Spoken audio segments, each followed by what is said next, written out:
الرحيم مالك يوم الدين إياك نعبد وإياك نستعين اهدنا الصراط المستقيم صراط الذين أنعمت عليهم غير المغضوب عليهم ولا الضالين.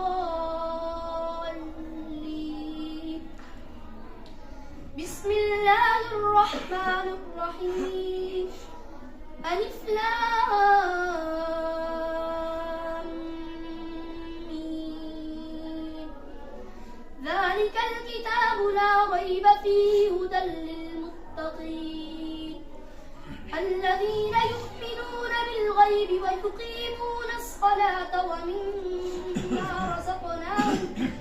ومما رزقناهم ينفقون والذين يؤمنون بما أنزل إليك وما أنزل من قبلك وبالآخرة هم يوقنون أولئك على هدى من ربهم وأولئك هم المفلحون.